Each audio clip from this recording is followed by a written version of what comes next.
I'm starting my video a step behind, but basically what I have is I have my 50 amp plug here, my 50 amp to 30 amp adapter here. That the adapter's been giving me issues for a while. You can see that it's grossly melted because I've been running space heaters inside for a while the last couple of days.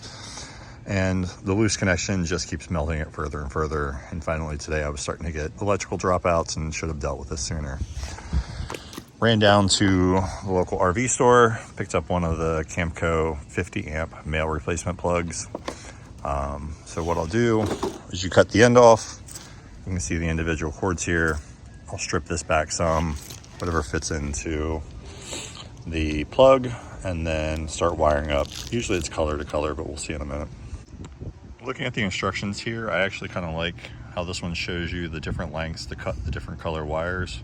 That way it's going to fit into the head of the replacement cable better. I got the wires here stripped according to the diagram. Green's longest, black and red are about the same length, and white is shortest. So this is going to be our ground, our two hots, and my neutral. So interesting conundrum with the plug itself is getting the screwdriver to the actual screw ends. They are each blocked by their own piece of plastic.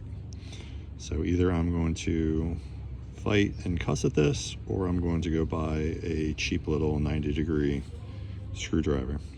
We'll see what happens. Look what I got. I got a worm. This is a worm, obviously. I don't speak duck, but what I'm hearing is no, that's not. I've got all these wired up. They actually told you that they wanted the green on top, the yellow on the bottom, and then the red and black kind of in the middle.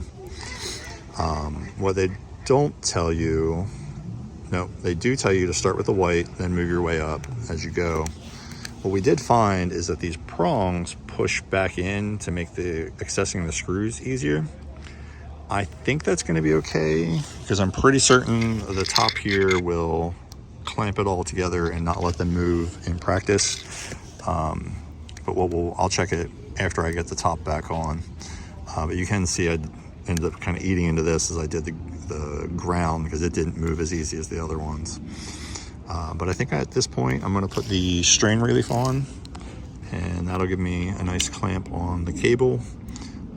Keeps you from pulling on the actual plugs when you're plugging and unplugging. And then I'll get the back on and we'll get it plugged in. Reading is fundamental, and we read the instructions again, and it did say to go ahead and just push these up so you can access the screws.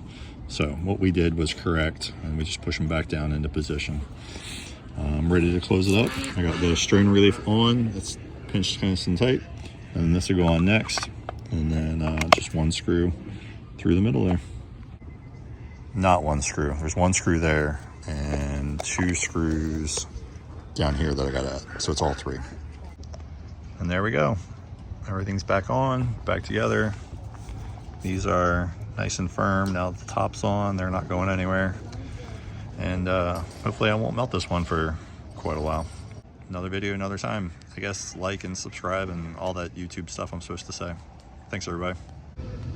The last thing I'll say about this project is this adapter came from Home Depot because it was close to wherever I was.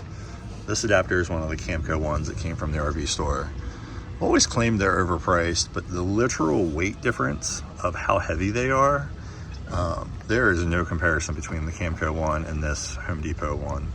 I would definitely recommend the Camco any day after feeling the difference between the two.